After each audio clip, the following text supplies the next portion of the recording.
Hola amigos, ¿cómo se va? J'espère que vous allez bien. Bon, la vidéo que vous allez voir, c'est une vidéo très sensible, mais c'est une vidéo éducative et justement, on va analyser les mauvais réflexes ou les mauvaises habitudes qu'on a avec notre chien afin d'éviter des accidents. Donc, vous allez voir. J'ai déjà sélectionné quatre vidéos qui vont nous aider à expliquer toutes les situations dangereuses qui c'est des choses qui passent tout le temps, donc il faut savoir anticiper. Alors, comme vous savez, dans l'éducation canine, bon, il y a pas mal de méthodes. Chaque éducateur a sa méthodologie et chaque méthodologie a sa philosophie. C'est-à-dire que chaque éducateur va vous expliquer les concepts par rapport à l'idéologie qu'il a dans l'éducation. Donc, pour moi, l'éducation, c'est vraiment avoir la complicité, avoir une connexion avec notre chien, utiliser ses capacités et ses instants pour le guider, pour le structurer. Et voilà, c'est comme ça que je vois l'éducation. Donc, beaucoup d'autocontrôle, beaucoup de complicité, obéissance, afin d'avoir un chien bien dans sa tête. Parce que plus on aura un chien structuré, un chien stable, on pourra profiter de sa compagnie pour le rappel, pour la marche au pied, pour jouer avec lui, etc. Mais ça, c'est une chose qui s'y travaille, les amis. Et bon, vous allez voir tout ça, c'est clair. Tac, bon, la publicité. Tac, tac, non, pas encore. Donc, encore une fois, c'est une vidéo très forte. On va analyser qu'est-ce qui s'est passé exactement afin d'éviter les accidents. Donc, moi, je suis honnête. S'il y a des choses qui sont dures, mais il faut les dire, je veux les dire. Ne vous inquiétez pas. Alors, donc déjà, on voit la dame qui, avec ses chiens, elle n'est pas très à l'aise. Tout le monde bouge. Donc déjà, niveau contrôle, c'est pas top. Alors, donc déjà, on sort avec 12 chiens qui sont déjà surexcités. Donc ça, c'est la règle numéro un. On sort pas avec un chat déjà surexcité. Parce que plus vous sortez comme ça, plus les balades, ça va être compliqué pour vous de maîtriser votre chien.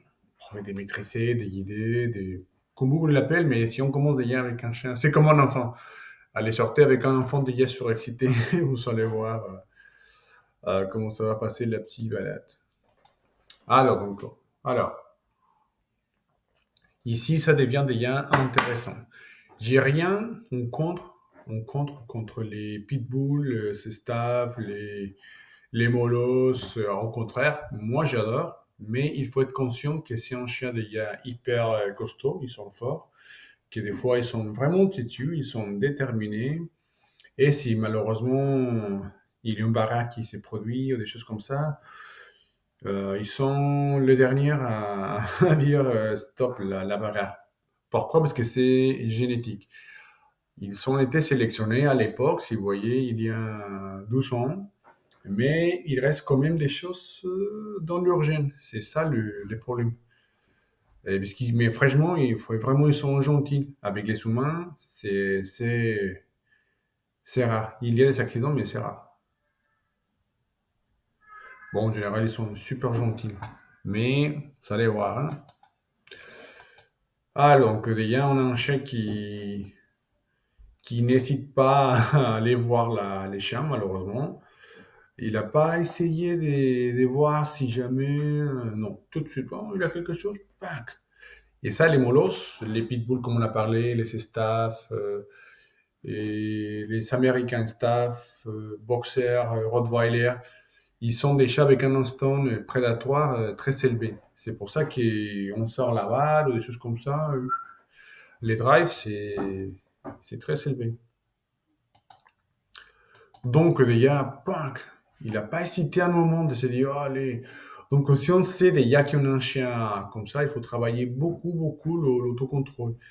Il faut aussi combler ses besoins. Vous voyez, parce que ça, ces instants qu'il a, on ne peut pas laisser ça effacer. Donc, il faut guider. Il faut guider ces instants. Et bon, niveau contrôle, c'est pas top non plus. Alors, je pars pas de la soumission, de la marche au pied, chez les chefs, mais non, non, non, simplement je te laisse renifler, oui. Tire pas, et s'il y a un chien en face, t'as pas le droit d'y aller. Ça, on l'entend très facile, mais il y a beaucoup de travail, donc on voit fatigue mentale, autocontrôle, gestion d'émotions, suivi des laisses. C'est ça vraiment le contrôle. Ça, ouais, on peut pas le faire, vous voyez. Et au niveau physique, des un chien comme ça, c'est dur, alors même pour un homme. Donc je vois la femme qui, franchement, elle n'a pas en capacité physique de tenir les deux. Désolé, mais c'est comme ça. Encore une fois, on est avec un carnivore, avec un des prédateurs, qu'il faut savoir guider ou contrôler, comme vous voulez dire. Parce que maintenant, avec l'éducation, on ne peut pas dire contrôler, parce que... Mais non, simplement le guider. C'est ça. C'est ça. Vous voyez, même physiquement, on peut tomber, oui, mais on tombe et tout de suite, on essaie de gérer la situation. La dame, il n'a pas géré non plus. Et ça, c'est bon. On va pas laisser la vidéo quand même. On va petit à petit. Vous voyez, après, il marche la dame. Là, là. Je vois faire ça à mon chien et pouf, j'essaie de partir très rapidement. Encore une fois, tomber. Vous voyez, physiquement, la dame, il n'est pas en forme. Désolé, mais pour avoir 12 chats comme ça, il faut être en forme. C'est la réponse. Sinon, si on ne peut pas, et surtout, il faut avoir les connaissances. Donc, c'est les deux. Les connaissances techniques, que moi, je peux vous expliquer tout ça en ligne. Il y a une petite formation, je profite pour faire la pub, mais vous allez voir si je vous explique des exercices en vidéo, vraiment des A7, vous pouvez le faire avec les vôtres. On n'a pas besoin de rester en face. Encore une fois, vous voyez, ça y est, il a réussi à prendre. Mais les deux, voilà, un petit rappel d'urgence, ou même un petit nom, bon, un petit nom, non, non. Mais tout ça, même si on part comme ça méchamment, il faut que les choses soient sensibles à ça. Mais non, ça c'est une situation qu'on peut très facilement. Déjà, il faut avoir un seul chien. Ensuite, il faut bien travailler la marche en laisse, beaucoup autocontrôle, gestion des émotions. Et désolé, mais après, vous voyez comment il sort avec ça? Il n'y a pas aucune stabilité. C'est pour ça qu'un éducateur compétent, on le voit simplement de la façon de s'habiller. Vous voyez, un éducateur qui sort comme... Bon, mais ça c'est un autre sujet, mais parce que c'est les tenues pour travailler. Allez, on sort avec nous des prédateurs, avec nous carnivores. Bah, désolé, mais il faut être prêt à l'action. Vous voyez, c'est ça. Alors, donc, deuxième vidéo, ça c'est hyper choquant, mais quand même, on va le s'analyser. On doit éviter tout ça, parce qu'avoir un chien, c'est pas simplement les mots de dos, j'étais. Non, il y a une structure de travail. Et il faut pas, encore une fois, penser que, ah oui, pardon, c'est la soumission, c'est t'es pas le chef. Non, non, on est sa référence émotionnelle. Et c'est à nous de le savoir guider.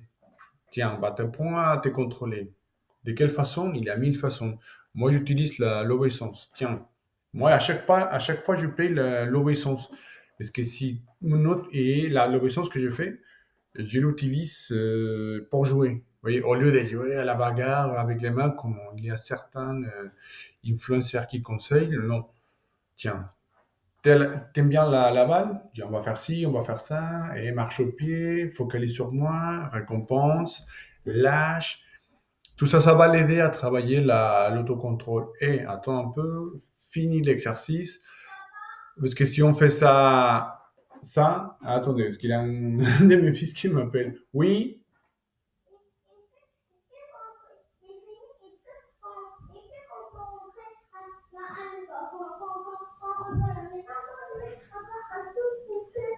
Bon, attends, laisse-moi voir et j'arrive. J'arrive. On peut faire une dernière partie. Oui. Donc, c'est ça, les amis. Il faut travailler, il faut s'impliquer. Donc, l'obéissance, comme je vous disais, je l'utilise uniquement pour jouer, pour faire quelque chose entre les deux, social. Je ne lui demande pas tout le temps de marcher au pied, non. Mon chien, je le laisse son livre, bon, pas en livre, en laisse, je le laisse renifler, mais à condition de ne pas tirer. Bon, on va continuer. Bon, déjà, on voit que tout le monde tape. Si jamais vous êtes dans une situation comme ça, il ne faut pas taper les chiens parce que vous allez voir, on est avec un molosse. Et un molosse, c'est super têtu. Dès qu'il y a des situations comme ça, même si on les tape, ça ne va pas changer. Au contraire, ça va l'encourager à continuer. Ils sont combatifs. Alors, attendez, mais ce n'est pas pour ça qu'ils sont méchants. Non, c'est sa nature. Voilà. C'est sa nature et c'est à nous de guider tout ça. Faut combler ses besoins. Pas des bagarres, mais ses instants. Voyons encore une fois, on a une dame, pas très fort physiquement. Ce qui est un chat comme ça, sa taille, sa musculature, voilà, ils sont forts, les amis. On rigole pas. Et en plus, il est déjà énervé et déterminé. Attention, hein. Donc, déjà, vous voyez, personne ne sait quoi faire. C'est la cata. Donc, vous voyez, vous allez voir jamais, c'est hyper rare, j'ai jamais vu en tout cas, un berger allemand en train de se bagarrer avec un chien qui prend la prise comme ça. Ça, c'est chez les molosses. Et lui, il est gentil. Il y a des molosses qui attrapent. Mais encore une fois, ils ont été sélectionnés à l'époque pour faire ça. Oui, avec les humains, en général, ils sont super mignons, ils sont super calmes. Mais des fois, une fois qu'ils font la bagarre, après, il faut se poser aussi la question pourquoi elle est en train de faire ça. Mais je vous assure que si on fait les choses qu'on vient de parler, et les risques, c'est pratiquement inexistant. Vous voyez? Mais encore une fois, on est avec une dame qui visiblement n'arrive pas à maîtriser un chien comme lui, physiquement. Bon, pas maîtriser, contrôler. Il faut être fort pour avoir un chien. Encore une fois, des prédateurs et carnivores. Bon, on va quand même. Et vous voyez, tout le monde, il ne faut pas tirer les amis comme ça. Parce que si on tire, euh, on va vraiment, vous voyez, briser la peau et tout ça, on va lécher en face et on ne tire pas.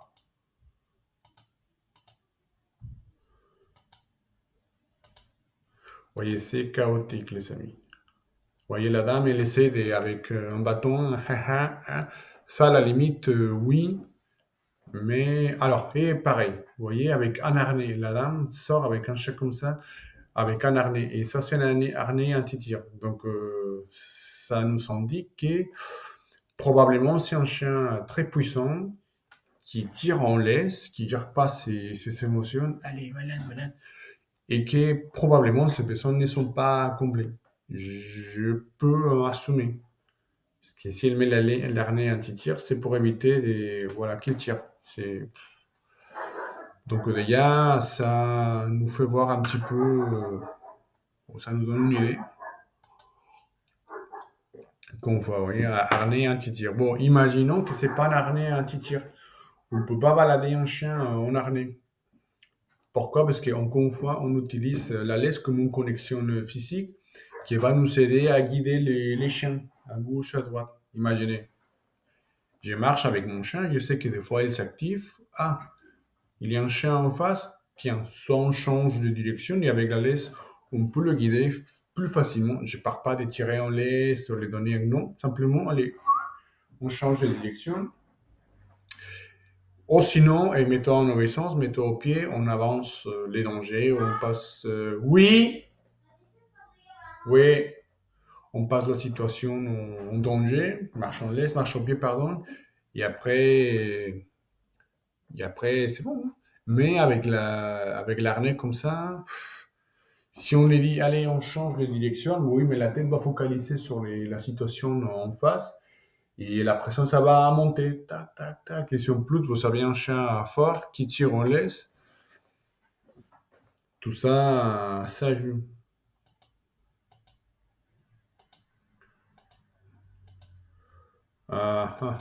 Donc,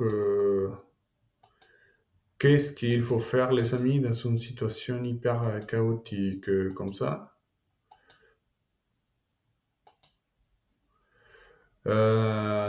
Finalement, ils sont réussis. Donc, soit avec un bâton, basket, oui, avec ça, mais les plus simples, les plus efficaces, qui va nous aider à stopper une situation comme ça, c'est très simple. Alors, on va utiliser application. Pareil avec l'éducation non positive, on ne peut pas parler de certaines choses, mais voilà, ça peut sauver la vie de quelqu'un, votre chien, ou on ne sait pas. Donc vous prenez les chats comme ça et simplement on essaye de facilement, on se met à chaque côté, de mettre la laisse en dessus, ou tout ça comme ça. On essaye de la mettre comme ça y est. Et après simplement on coupe la respiration. Donc à bout d'un moment, il ne pourra plus respirer. Et qu'est-ce qu'il va faire? Il va lâcher, parce qu'il ne peut pas faire les deux choses en même temps, il va lâcher pour avoir un coup d'air. Donc immédiatement, on change de direction, on l'immobilise et on essaye oui, on sépare la situation, vous voyez. C'est pas pour le tuer ou le faire mal, non, c'est juste pour lâche. C'est ces réflexes qui vont nous aider, parce que vous voyez, tout le monde l'a tapé, tout le monde a fait pencher ça, on va briser on va faire mal à tout le monde. Donc ça, c'est le plus efficace. Et si vous voyez, lui, c'est pas son propriétaire, parce que la dame, il était déjà, vous voyez, KO. J'ai présume que c'est pas son propriétaire, j'assume, parce qu'il est pas laisse. Oui, je viens de faire ça. Mais vous voyez comment il est musclé? Ouais, sa tête, sa puissance de la mâchoire, c'est un truc de dingue. Vous voyez la dame. Désolé, mais il faut faire du sport, hein, il faut s'entraîner. Il faut s'entraîner, il faut éduquer les chiens. Voilà. Ah, les amis, c'est comme ça. Et ça, j'ai rien contre, encore une fois, les molosses. Au contraire, j'adore. J'avais une boxeur et j'adore les pitbulls, les staffs. Pour profiter justement de sa capacité, ils sont top. Ils sont top. Ah, ça, c'est une situation qui est. Fou, lolo, comment ça m'énerve. Et attention, hein, c'est pas un molosse, c'est pas un pitbull.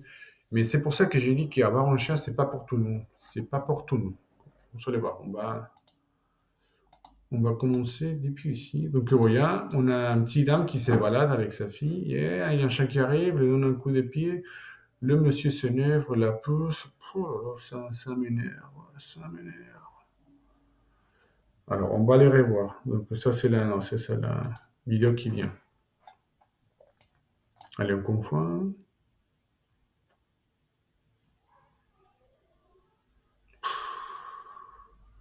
Oh là là. Alors, donc, que des gains. Rouleau. Encore une fois, les rouleaux, c'est.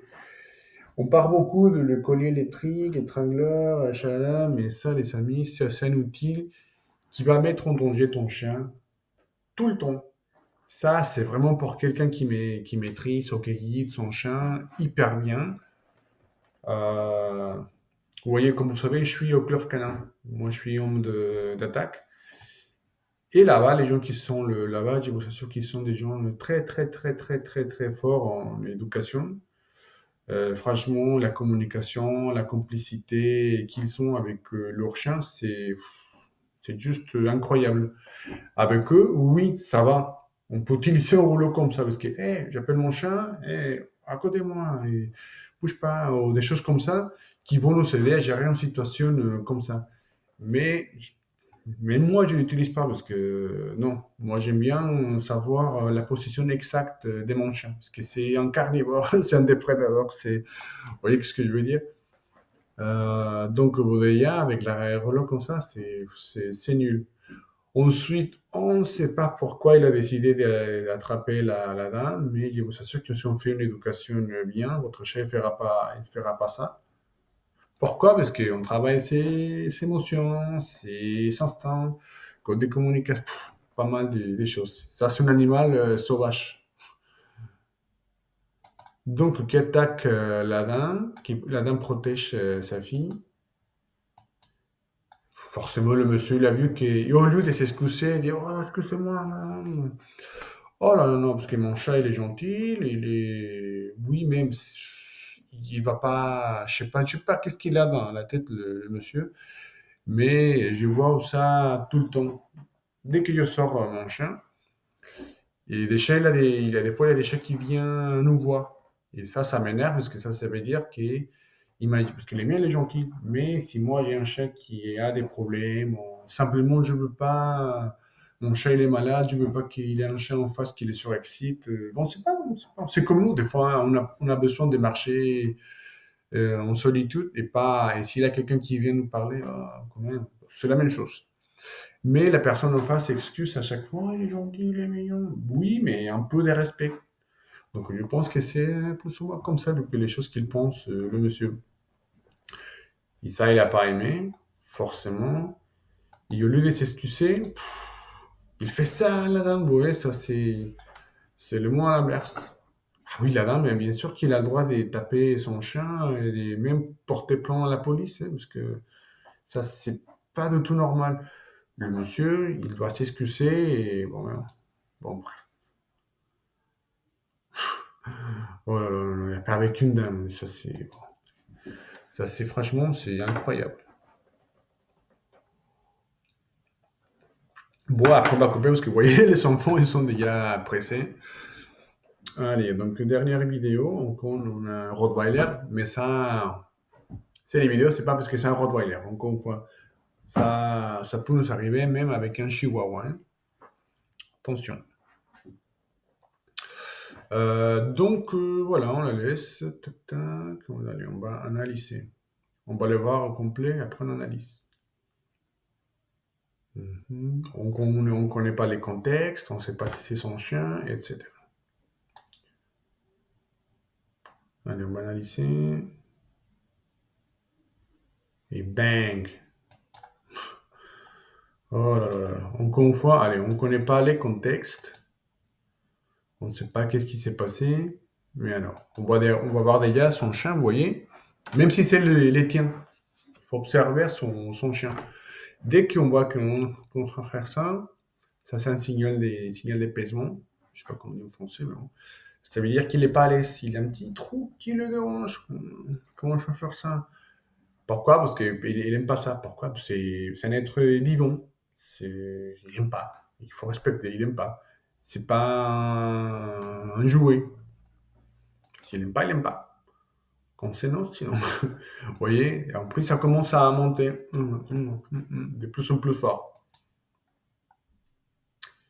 Et là, ben, voilà, il va prendre les bras, il les fait un petit bisou comme ça. Donc, même si c'est son chien, on n'est pas la même espèce. Ça c'est pas une façon antinaturelle de se communiquer, vous voyez, c'est éviter.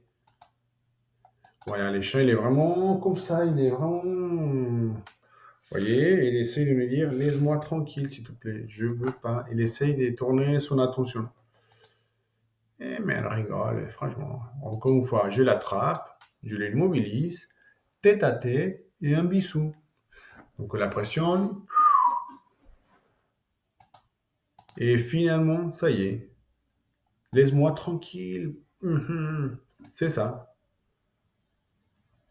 Il a la chance qu'il n'a pas ça avec un chien plus primitif, entre guillemets, un berger allemand. Euh, voilà, chien-loup, je sais quoi, chien-loup, je sais pas quoi. Un husky, un chien comme ça, peut-être qu'ils ils sont pas très tolérants. Puis encore une fois, comme on a parlé les molosses, au contraire, ils sont vraiment tolérants. C'est pour ça qu'on dit que les pitbulls sont gentils avec les humains. C'est vrai, ils sont vraiment tolérants. Donc lui, là, il a été vraiment patient. Ok, ok, ok, mais à bout d'un moment, que peut-être, pareil, imaginez faire ça avec, avec un Akita Inu. Non, non, non, il faut pas le faire, les amis. Lui, oh, laisse-moi, tout de suite, vous voyez. Donc attention, attention. Donc voilà, c'est ça les amis. Et c'est tout pour aujourd'hui. Merci de voir la vidéo jusqu'à la fin. Si vous voulez un accompagnement personnalisé ou simplement apprendre comment commencer à éduquer son chien, ton chat pour toi-même, n'hésite pas à me contacter. Vous allez trouver mes coordonnées. Merci de laisser un petit j'aime, de me faire un commentaire, à partager la vidéo et on se voit la prochaine fois. Allez, ciao.